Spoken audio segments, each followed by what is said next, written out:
마지막 부자가 될 수 있는 기회가 왔습니다. 이제 더 이상 시간이 없습니다. 세상에 돈 좀 있다는 사람들은 모두 자산 재조정을 위해 1분 1초를 다투고 있다는 것을 알게 될 것입니다. 이번에는 역사상 가장 끔찍한 금융위기가 될 가능성이 매우 높습니다. 금융 뉴스에 관심 없는 분들은 모르시겠지만 작년에 급등했던 주식들, 눈 감고 사도 큰 수익을 얻을 수 있었던 주식들이 이제 폭락하기 시작했습니다. 예를 들어 업계 선두 주식인 엔비디아, NVD는 28% 하락했습니다. 지난해 10월 트럼프 정책 덕분에 급등했던 테슬라 주식은 이제 반대로 46% 하락했습니다. 아마존, 페이스북, 구글 등 여러분이 아는 거대 기업들은 모두 최소 15% 이상 하락했습니다. 이 하락폭은 수많은 투자자들을 공황 상태에 빠뜨리고 모든 것을 의심하게 만들었습니다. 하지만 이것이 단지 시작이라면 어떨까요? 만약 시장이 계속 폭락한다면 단 하루 만에 금융 레버리지를 사용한 수많은 투자자들이 전 재산을 잃을 수 있습니다. 그들은 손실을 줄이기 위해 자산을 매각할 수밖에 없게 되어 전 세계적인 자산 폭락을 야기할 것입니다. 그때가 되면 이것은 더 이상 가격 하락이 아니라 전면적인 붕괴입니다. 이런 일은 2000년, 2008년, 2020년에도 일어났었고 이제 다시 반복될 것입니다.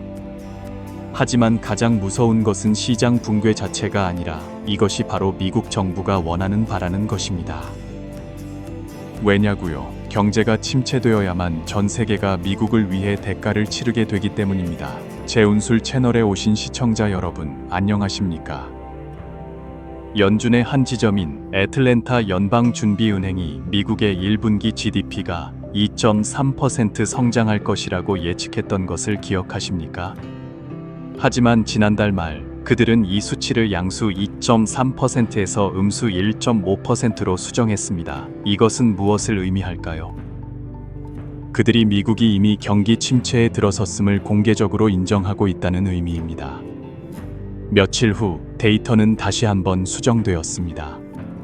이번에는 음수 2.8%로 떨어졌습니다.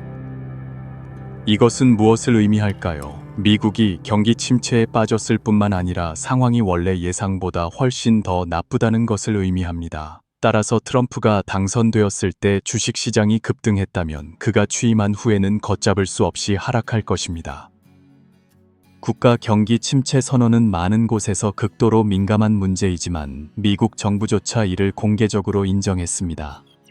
수많은 공식 경제 데이터가 모든 것이 악화되고 있음을 우리에게 말해주고 있습니다. 최근 저는 수십 년 전 주식 뉴스를 보던 노인들처럼 느껴집니다. 화면에 눈을 고정하고 트럼프가 주식시장에 어떤 영향을 미칠지 그의 모든 움직임을 주시하고 있습니다. 기억하십니까? 4, 5년 전 트럼프가 트윗 하나만 올려도 시장은 즉각 반응했습니다. 그때 그는 경제를 부양하기 위해 계속해서 돈을 찍어내라고 요구했고 시장은 강력하게 성장했습니다. 하지만 이번에는 어떨까요? 그는 주식에 대해 한마디도 하지 않았습니다. 왜일까요? 제가 TV를 끄려고 할 때 미국 재무장관이 나타나 현재 정부의 주요 목표는 장기 채권 수익률이 너무 높아지지 않도록 하는 것이라고 선언했습니다. 간단히 말해 그들은 미국 채권이 여전히 팔릴 수 있도록 보장하고 싶어 합니다. 이것은 무엇을 의미할까요? 이 차트를 보십시오. 이것은 미국 연방준비제도 FED가 지갑에 얼마나 많은 돈을 가지고 있는지를 보여줍니다. 2022년부터 그들의 지갑은 계속해서 줄어들고 있는 것을 볼 수 있습니다. 그럼 그들은 무엇을 할까요? 답은 부자들에게서 돈을 빌리는 것입니다. 연준은 미국 국채를 담보로 금융기관과 거물들에게 돈을 빌려달라고 요청할 것입니다. 이 형태는 역환매 조건 부채권 리버스 리포 거래라고 불립니다.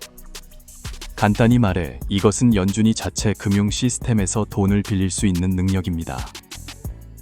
이 차트를 보십시오. 파란색 선이 높을수록 연준이 돈을 빌리기 위해 더 많은 채권을 담보로 제공해야 한다는 것을 의미합니다. 다시 말해 연준의 차입 능력이 한계에 다다르고 있다는 것입니다. 하지만 반대의 상황이 벌어지고 있습니다. 이 파란색 선은 이번 달에 0 수준으로 떨어질 것입니다.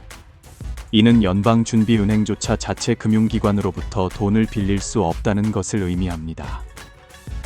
가능성은 두 가지뿐입니다. 첫째, 금융기관에 실제로 돈이 없는 경우입니다. 돈이 없다면 어떻게 연준에 빌려줄 수 있겠습니까? 둘째, 돈이 있더라도 연준이 담보로 제공하는 국채를 받기보다는 현금을 보유하는 것을 선호하는 경우입니다.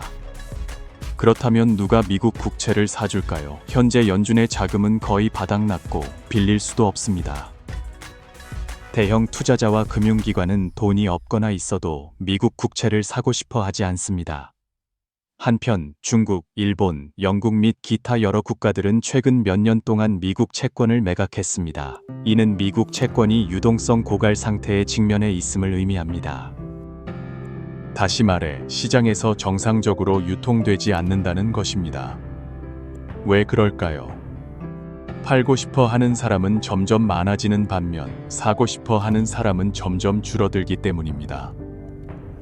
그것이 트럼프의 재무 담당자가 그들의 가장 중요한 임무는 미국 장기 국채가 팔릴 수 있도록 보장하는 것이라고 말한 이유입니다. 해결책은 매우 간단합니다. 미국을 다시 위대하게 만드는 것입니다. 예를 들어 정부는 인력을 감축할 것입니다. 대기업들도 실업률을 높이기 위해 직원을 해고할 것입니다. 그런 다음 그들은 미국에서 더 높은 인플레이션을 만들기 위해 관세를 인상할 것입니다. 가장 중요한 것은 전 세계에 제재를 가하고 심지어 의도적으로 금융위기나 경기 침체를 유발하는 것입니다. 먼저 파괴한 다음 다시 건설하는 것, 그것이 그들이 미국을 다시 위대하게 만드는 방식입니다. 하지만 우리에게 이것은 좋은 위기를 낭비할 때가 아닙니다. 전 세계 대부분의 국가가 이 소용돌이에서 벗어날 수 없을 때 자금은 우리가 미리 준비해둔 안전한 피난처, 자산으로 몰려들 것입니다. 이것은 자산을 보호할 뿐만 아니라 새로운 부자 세대를 만드는 데 도움이 될 기회입니다. 이 위기의 희생자가 되고 싶지 않고 심지어 더 높은 경제계층으로 올라서고 싶다면 제 채널을 구독하십시오. 계속해서 중요한 정보를 제공해 드리겠습니다. 그리고 방금 들은 내용을 잊어버릴까봐 걱정된다면 이 영상에 좋아요를 누르십시오. 그러면 언제든지 다시 볼 수 있도록 자동으로 재생 목록에 저장됩니다. 이제 질문은 왜 미국 채권이 유동성 고갈 상태에 빠졌을까요? 미국이 자기 돈으로 빚을 갚으면 되는 것 아닌가요? 답은 매우 간단합니다. 미국 달러는 회수될 수 없기 때문입니다. 무슨 뜻일까요? 주의 깊게 들으십시오. 미국 국채는 사실상 대출 지출 회수 상환 프로그램입니다. 예를 들어 과거에 연준은 5조 달러를 찍어낸 다음 이 돈으로 미국 국채를 매입했습니다. 즉 미국 정부에 돈을 빌려준 것입니다. 그러면 미국 정부는 연준에 5조 달러의 빚을 지게 됩니다. 그런 다음 미국 정부는 이 돈으로 전 세계에서 상품을 구매하고 모든 것을 수입합니다. 이 5조 달러가 다 떨어지면 미국 정부는 돈이 없어집니다. 그럼 그들은 다음에 무엇을 할까요? 이때 자본가들이 계획을 생각해냅니다. 미국은 전 세계에 5조 달러를 지출했습니다. 만약 그들이 4조 달러를 회수할 수 있다면 전 세계에는 1조 달러만 남게 되어 전 세계가 돈 부족에 시달리게 됩니다. 그러면 다른 국가들은 미국 달러를 벌기 위해 미국에 계속해서 상품을 팔아야 합니다. 이때 저는 전 세계의 모든 상품을 사기 위해 계속해서 돈을 찍어낼 수 있겠죠. 그럼 전 세계에 지출한 돈을 어떻게 회수할 수 있을까요? 매우 간단합니다. 그들에게서 다시 빌리면 됩니다. 그들에게 미국 국채를 팔고 미국 정부에 돈을 빌려달라고 말합니다. 미국이 이익을 얻으면 원금과 이자를 모두 상환할 것입니다. 이는 미국의 상품을 파는 국가들이 미국으로부터 돈을 벌고 그 돈을 다시 미국에 투자한다는 것을 의미합니다. 미국인들은 기본적으로 빚을 갚기 위해 그들을 위해 일하고 있는 것입니다. 결과적으로 전 세계는 벌어들인 돈의 일부를 사용하여 미국 국채를 매입합니다. 연준은 5조 달러를 찍어내고 미국 정부는 5조 달러를 지출한 다음 채권 판매를 통해 4조 달러를 회수합니다. 덕분에 세상은 달러 과잉에 시달리지 않고 연준은 미국 정부에 빌려주기 위해 5조 달러를 더 찍어낼 수 있습니다. 미국 정부는 계속 지출하고 다시 채권을 팔아 돈을 회수하고 다시 돈을 찍어냅니다. 이해하셨습니까? 다시 말해, 미국 국채는 미국이 전 세계에서 돈을 회수하는 데 도움이 되는 메커니즘입니다. 그들의 목표는 아무것도 하지 않고도 찍어낸 돈으로 전 세계가 생산하는 모든 상품을 구매하는 것입니다. 따라서 미국 정부가 현재 36조 달러, 심지어 100조 달러 또는 1천조 달러의 빚을 지고 있다는 것은 문제가 되지 않습니다. 이 부채의 약 40%가 다른 국가들이 미국에 빌려준 것이라면 이 시스템은 여전히 정상적으로 작동합니다. 간단히 말해 미국이 지출한 돈을 회수하고 전 세계가 달러 부족을 느끼고 거래를 위해 계속 달러를 필요로 하게 만들 수만 있다면 그들은 문제없이 계속 돈을 찍어낼 수 있습니다. 이론적으로 돈을 계속 회수할 수 있다면 미국 채무는 상환할 필요조차 없을 수 있습니다. 미국은 새 빚으로 옛 빚을 갚으면 됩니다. 예를 들어 오늘 미국이 일본에 1조 달러의 빚을 지고 있고 이 빚이 만기가 되었다고 가정해 봅시다. 그때 미국은 일본에 계속해서 내게 빌려주고 싶은지 물을 것입니다. 나는 계속해서 당신에게 갚을 것입니다. 만약 일본이 동의한다면 미국은 원금을 상환할 필요가 없습니다. 만약 일본이 동의하지 않는다면 미국은 영국으로부터 1조 달러를 빌려 일본에 갚을 것입니다. 30년 후 미국은 영국의 빚을 갚을 방법을 찾을 것입니다. 이것이 바로 시간을 이용하여 공간을 얻는 전술, 즉 노골적으로 말하면 지연시키는 것입니다. 시간을 연장함으로써 미국은 즉각적인 부채 상환 압력을 줄일 수 있습니다. 이러한 내용은 교과서에서는 가르쳐주지 않는데 사람들은 보통 빚은 즉시 갚아야 한다고 단순하게 생각합니다. 실제로 빚은 지연될 수 있고 심지어 다른 사람에게 떠넘길 수도 있습니다. 하지만 세상이 미국의 상품을 팔아 달러를 벌고 그 돈으로 미국 국채를 사거나 미국에 빌려주지 않는다면 미국은 지출한 돈을 회수할 수 없습니다. 그러면 그들은 계속해서 돈을 찍어낼 수 없습니다. 돈을 찍어내지 못하면 빚을 갚기 위해 스스로 노동하고 생산해야 합니다. 이것이 바로 미국 채권의 유동성 고갈 상태입니다. 그리고 현재 상황이 바로 그렇습니다. 과거에는 미국 부채의 약 4,50%가 다른 나라에서 빌려준 것이었습니다. 하지만 지금은 더 이상 그렇지 않습니다. 이제 미국이 빚진 돈 중 약 2,030%만이 다른 나라에서 빌려준 것입니다. 이는 미국이 지출한 돈을 회수할 수 없다는 것을 의미합니다. 돈이 돌아오지 않으면 세상이 더 이상 달러 부족을 느끼지 않는다는 것을 의미합니다. 만약 이때 미국이 계속해서 대차대조표를 확장하고 돈을 더 찍어낸다면 달러는 즉시 심각하게 평가절하되어 전 세계가 달러 사용을 더욱 꺼리고 미국 채권 매입도 원치 않게 될 것입니다. 그러면 돈을 회수하기가 더욱 어려워집니다. 그럼 어떻게 해야 할까요? 어떤 사람들은 트럼프가 수입 관세를 인상하고 심지어 미국 시민권까지 파는 등 빚을 갚기 위해 돈을 벌 방법을 열심히 찾고 있다고 말합니다. 500만 달러만 내면 미국 시민이 되어 미국으로 이민 갈 수 있습니다. 이것은 정말 국제적인 농담입니다. 앞서 말했듯이 미국의 빚은 사실 갚을 필요도 없고 갚을 수도 없습니다. 만약 미국이 정말로 빚을 갚는다면 전 세계 금융 시스템은 즉시 붕괴될 것입니다. 왜냐고요?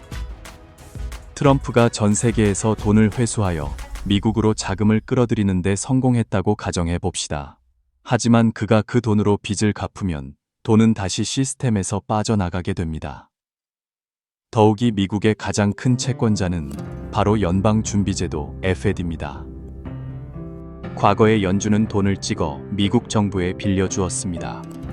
만약 지금 미국 정부가 이 빚을 상환한다면 그것은 사실상 그 돈을 소각하여 시스템에서 사라지게 만드는 것입니다. 그렇다면 왜 미국은 돈을 찍어내야 할까요? 노동으로 돈을 버는 것이 너무 힘들기 때문에 그들은 채권을 팔아 돈을 찍고 돈을 회수하고 계속 돈을 찍는 방법을 선택했습니다. 만약 지금 미국이 채권 판매를 중단할 뿐만 아니라 빚을 갚으려고 한다면 그들은 더 이상 돈을 찍어낼 수 없을 것입니다. 그래서 미국은 빚을 갚을 필요가 없습니다. 왜 갚아야 합니까? 만약 미국이 감히 부채 규모를 줄인다면 그 나라는 스스로를 파괴할 것입니다. 왜냐하면 미국이 1억 달러를 벌어들였는데 원래 갚을 필요도 없는 빚을 갚는데 그 돈을 쓴다면 그들 자신이 돈이 없어지기 때문입니다. 미국에 돈이 없으면 미국 주식시장 붕괴뿐만 아니라 월스트리트 전체가 유동성 부족으로 문을 닫아야 합니다. 아무도 돈이 없다면 기업도 상품을 팔 고객이 없어 경제는 침체될 것입니다. 그러면 많은 사람들이 기대하는 광경이 나타날 것입니다. 미국 도심의 주택 가격은 경제가 디플레이션에 빠지기 때문에 한 채당 100달러로 떨어질 수 있습니다. 하지만 그때가 되면 대부분 사람들의 자산 가치도 1달러로 떨어지고 은행도 주택 구입 자금을 빌려줄 돈이 없을 것입니다. 다시 말해, 주택 가격이 아무리 폭락해도 자산 가치도 함께 떨어집니다. 대부분의 사람들은 여전히 집이 너무 비싸서 살 수 없다고 느낄 것입니다. 그러므로 미국이 빚을 갚고 디플레이션을 유발하는 것이 좋다고 생각하지 마십시오. 이것은 단지 미국의 자산이 싸게 팔리고 미국 국민들이 더 가난해질 뿐입니다. 따라서 한 가지를 명확히 이해하십시오. 어떤 미국 대통령도 감히 국가 부채를 실제로 갚으려고 하지 않습니다. 부채 상환은 단지 TV 시청자들에게 하는 구호일 뿐입니다. 미국 정부의 실제 임무는 화폐 발행권을 회수하고 전 세계에서 돈을 거두어들이고 계속해서 돈을 찍어내는, 즉 공공부채 규모를 확장하는 모든 방법을 찾는 것입니다. 다시 말해, 미국의 빚이 많아질수록 찍어내는 돈의 양도 점점 커지고 달러 가치는 점점 떨어질 것입니다. 시장에 돈을 푸는 것은 자산이 흡수해야 하며, 그렇지 않으면 통제 불능의 인플레이션으로 이어져 자산 가격이 폭등할 것입니다. 그렇다면 워렌 버핏과 같은 거물들에 비해 소액 투자자의 장점은 무엇일까요? 바로 유연성입니다. 버핏은 자산을 사거나 팔기 위해 1년 전부터 준비해야 할 수도 있지만 우리는 단지 자금이 유입되어 주가를 끌어올리는 확실한 순간을 기다렸다가 진입해도 늦지 않습니다. 다시 말해, 큰 손들이 추세를 만들고 우리는 단지 추세를 따라 돈을 벌고 빠져나오면 됩니다. 이제 주의 깊게 들으십시오. 이 부분을 이해하지 못하면 뒤에 나올 중요한 내용을 이해할 수 없습니다. 현재 미국은 더 이상 돈을 회수할 수 없습니다. 왜냐하면 세상이 미국에 돈 빌려주는 것을 중단했기 때문입니다. 돈이 돌아오지 않으면 미국도 계속해서 돈을 찍어낼 수 없습니다. 그럼 그들은 무엇을 해야 할까요? 매우 간단합니다. 누구나 한 번쯤 경험해 본 일, 즉 대출 이자율을 높이는 것입니다. 과거에 당신이 나에게 100만 달러를 빌려주고 내가 당신에게 1만 달러의 이자를 지불했지만 당신이 더 이상 빌려주고 싶지 않다면 이제 나는 당신이 더 많이 벌 수 있도록 5만 달러의 이자를 지불할 의향이 있습니다. 바로 이 때문에 미국은 전 세계에서 돈을 다시 끌어들이는 데 성공했습니다. 그러나 그 결과 대부분의 사람들은 미국의 당위 채권만 구매하고 장기 채권은 아무도 사고 싶어 하지 않습니다. 더욱이 미국 시장이 상승하는 것을 보고 많은 사람들이 투기에 뛰어들어 가격을 계속 끌어올리고 있습니다. 더 자세히 이해하고 싶다면 매주 월요일에 게시한 이전 영상을 다시 보십시오. 저희 각 영상은 서로 밀접하게 연결되어 있기 때문입니다. 다시 말해, 현재 결과는 미국이 전 세계에서 달러를 모두 회수했다는 것입니다. 하지만 그 돈은 미국 정부의 손에 들어가지 않고 미국 주식시장, 즉 미국 자본가들의 손에 들어갔습니다. 앞서 말했듯이 미국은 즉시 상환할 필요 없이 전 세계에서 돈을 끌어들이기 위해 국채를 사용합니다. 그들은 30년 만기로 돈을 빌린 다음 그 돈으로 곧 만기가 돌아오는 당위 부채를 상환합니다. 즉, 장기 부채를 빌려 당위 부채를 갚는 것입니다. 하지만 지금은 당위 채권은 여전히 사는 사람이 있지만 장기 채권은 아무도 사고 싶어 하지 않습니다. 아무도 미국에 30년 동안 돈을 빌려줄 의향이 없습니다. 이는 미국 정부의 장기 차입을 통한 당위 상환 모델이 더 이상 작동하지 않는다는 것을 의미합니다. 이 메커니즘이 붕괴되면 미국은 높은 이자율로 단기 부채를 계속 상환해야 합니다. 예를 들어 2025년에 미국은 약 8조 달러의 만기 부채를 상환해야 하며 동시에 약 2조 달러의 신규 부채를 추가로 빌려야 합니다. 하지만 현재 국괴는 약 6천억 달러밖에 남아있지 않습니다. 이 돈은 일반 예산 지출에도 부족하며 부채 상환은 말할 것도 없습니다. 빚을 갚을 돈이 없으면 미국은 돈을 더 찍어내는 방법을 선택할 수 있습니다. 하지만 앞서 언급했듯이 돈을 다 회수하지 못한 채 서둘러 더 찍어내면 달러 가치는 즉시 급락하여 휴지 조각과 다름없게 될 것입니다. 그럼 미국은 무엇을 할까요? 이것이 핵심입니다. 미국 재무장관은 현재 가장 중요한 임무는 장기 채권을 파는 것이라고 선언했습니다. 이것은 무엇을 의미할까요? 과거에 제가 이 문제에 대해 이야기했을 때 많은 사람들이 저를 비웃으며 공포를 조장한다고 생각했습니다. 하지만 이제 월가의 전문가들도 제가 전에 말했던 것과 똑같은 말을 하고 있습니다. 현재 미국 거래자들은 자금을 장기 채권으로 옮기기 위해 주식 폭락 시나리오에 대비하고 있습니다. 왜 그렇게 할까요? 만약 미국이 실제로 빚을 갚지 않고 계속 돈을 찍어내고 싶다면 미국 주식시장의 자금을 장기 채권으로 강제로 옮기는 방법밖에 없습니다. 하지만 어떻게 그렇게 할 수 있을까요? 최근 연방준비제도의 한 지점은 미국 GDP가 마이너스 성장을 할 것이라고 발표했습니다. 동시에 최근 미국의 경제 지표는 모두 경제가 이미 경기 침체에 들어섰음을 보여줍니다. 왜냐고요? 예를 들어 당신이 미국에서 사업을 하고 있다면 트럼프가 관세를 부과한 후 수입 비용이 급증할 것입니다. 이로 인해 제품 가격을 인상해야 하고 많은 미국인들이 구매할 수 없게 되어 상품이 쌓이고 당신의 사업은 파산 위기에 처하게 됩니다. 만약 당신이 여전히 버티고 있다면 축하합니다. 하지만 트럼프가 불법 이민 노동자들을 추방한 후에는 값싼 노동력을 잃게 될 것입니다. 이때 당신은 미국 노동자를 고용해야 하며 이는 임금 비용이 몇 배로 증가한다는 것을 의미합니다. 만약 당신이 정부와 일하고 있기 때문에 계약 부족을 걱정하지 않는다고 생각하며 여전히 버티고 있다면 나쁜 소식은 트럼프가 정부 지출을 1조 달러 삭감한다고 발표했다는 것입니다. 그러면 당신은 더 이상 견딜 수 없게 되어 공공부문에서 일자리를 찾아야 할 것입니다. 하지만 당신이 황금 밥그릇을 얻었다고 안심하자마자 트럼프는 비용 절감을 위해 수십만 명의 공무원을 해고한다고 계속 발표합니다.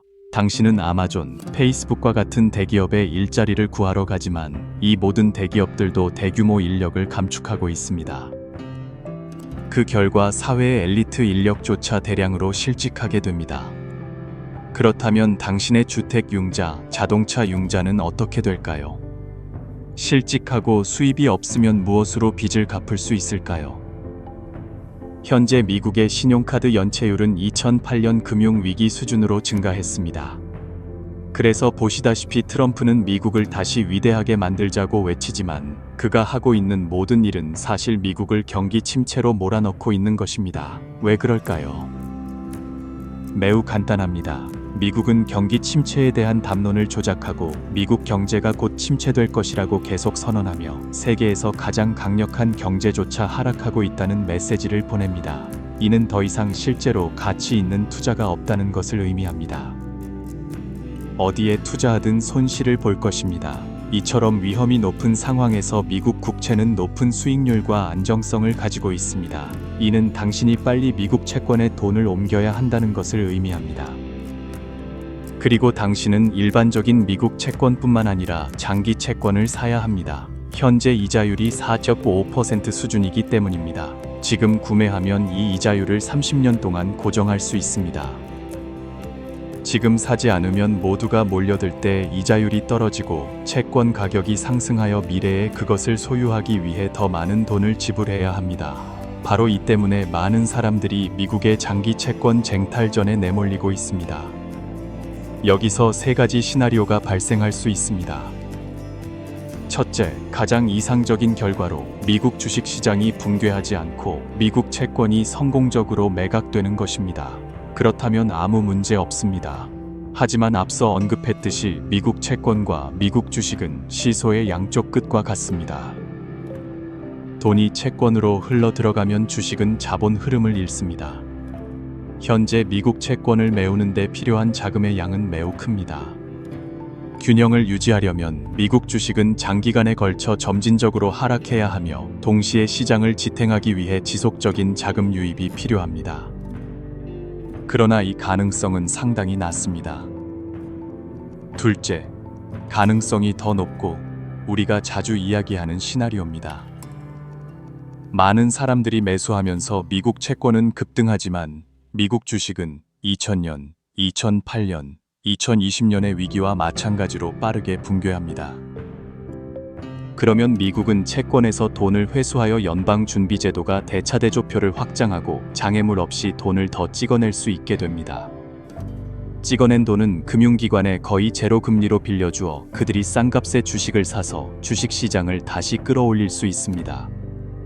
이것이 바로 워렌 버핏과 대형 금융기관들이 막대한 현금을 보유하고 있는 이유입니다. 첫 번째 시나리오든 두 번째 시나리오든 미국 주식은 먼저 하락해야 하기 때문입니다. 셋째, 최악의 시나리오입니다. 미국 주식 시장이 붕괴하지만 자금이 미국 채권으로 흘러 들어가지 않아 미국 채권과 주식 모두 급락하는 것입니다. 그러면 미국 경제는 실제로 경기 침체에 빠지고 이 침체는 장기화될 것입니다. 그 이유는 미국 채권이 팔리지 않으면 미국 정부가 돈을 회수할 수 없고 이는 시장을 구제하기 위해 대차대조표를 확장하여 돈을 찍어낼 수 없다는 것을 의미하기 때문입니다. 무시하고 돈을 찍어낸다면 주식은 회복될 수 있지만 달러 가치는 급락할 것입니다. 예를 들어 당신이 미국 주식에 투자하여 30%의 수익을 얻었다고 가정해 봅시다. 하지만 달러 가치가 40% 하락한다면 실제로는 여전히 10% 손실을 본 것입니다. 그러면 충격은 엄청날 것입니다. 왜냐하면 세상에는 여전히 막대한 양의 달러를 보유하고 있는 국가들이 많기 때문입니다. 달러로 평가된 자산이 급락하면 전 세계 경제가 휘청거리고 글로벌 위기를 촉발할 것입니다.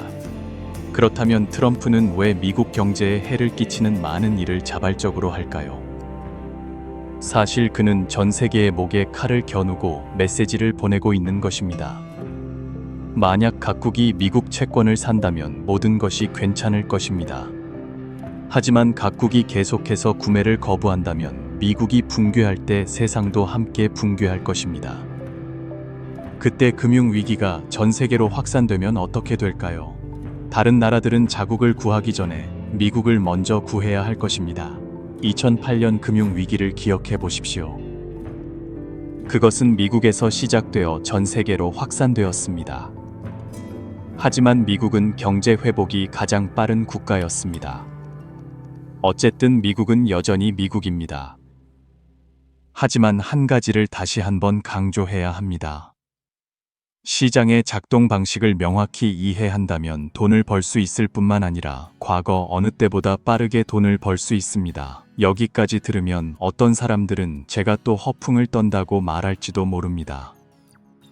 솔직히 말해서 저는 그들을 비난하지 않습니다. 아마도 그들은 새로운 사람들이기 때문일 것입니다. 하지만 적어도 제 이전 영상들을 다시 보십시오. 사실 저는 무언가를 증명하려고 하거나 자랑하려는 것이 아닙니다. 저는 단지 현재 어떤 위험이 있고 우리 투자자들이 보고 있는 기회는 무엇인지 모든 사람에게 상기시켜주고 싶을 뿐입니다. 저는 제 작은 영향력으로 인연이 있는 형제들이 이 위기를 피하는 데 도움이 되기를 바랄 뿐입니다. 동시에 2008년에 많은 사람들이 당시에는 건설 노동자나 샤브샤브 식당의 웨이터에 불과했지만 지금은 제 주변에 많은 부자들이 되었다는 것을 여러분에게 말하고 싶습니다. 2008년 이후 빈부격차는 고정되었습니다. 과거의 웨이터였던 사람들은 이제 아무것도 할 필요가 없습니다. 그들의 손에 있는 자산은 계속해서 수익을 창출합니다. 심지어 매달 또는 매시간 많은 사람들이 평생 벌 수 없는 돈을 벌고 있습니다. 저는 늦게 태어나서 그때는 너무 어렸습니다. 그 기회를 잡을 수 없었습니다. 하지만 이번에는 기회가 다시 올 수 있고 저는 이미 성장했습니다. 더 중요한 것은 만약 기회가 정말 온다면 저는 이미 준비가 되어 있다는 것입니다. 저는 이미 소매를 걷어붙였습니다. 그리고 이 기회가 오지 않더라도 괜찮습니다. 우리는 단지 전략을 재정비하면 됩니다. 앞으로 우리는 미국 채권 시장을 주시할 것입니다. 하지만 이것은 장기 전략이 아니라 단기적이고 투기적인 거래입니다. 왜냐하면 말했듯이 만약 미국 채권이 구제된다면 정부는 계속해서 돈을 찍어낼 수 있고 채권 가격은 더욱 급등할 것이기 때문입니다. 하지만 구제할 수 없다면 어떨까요? 그래서 우리의 전략은 빠르게 치고 빠지는 것, 이익이 나면 빠져나오는 것, 바로 게릴라전 방식입니다. 오늘 영상에서 이해가 안 되는 부분이 있다면 매주 월요일에 올린 이전, 이유 3개의 영상을 다시 보시는 것을 권합니다. 제 모든 논리는 밀접하게 연결되어 있기 때문입니다. 최근 시장에도 많은 변동이 있었습니다. 하지만 시간 관계상 여기서 마치겠습니다. 저는 부자, 기업가, 투자자가 되어 경제적 자유를 얻는 방법에 대한 무료 지식을 공유합니다. 놓치고 싶지 않다면 제 채널을 구독하십시오. 알림벨을 켜고 이 영상을 모든 사람에게 공유하십시오. 이 영상에 좋아요를 눌러주신 모든 분들께도 축복을 보냅니다. 형제자매 여러분 모두 곧 경제적 자유를 얻으시기를 바랍니다. 오늘 내용에서 여러분의 삶을 개선하는 데 도움이 되는 유용한 문장 한두 개만 찾으셨다면 저는 이미 만족합니다.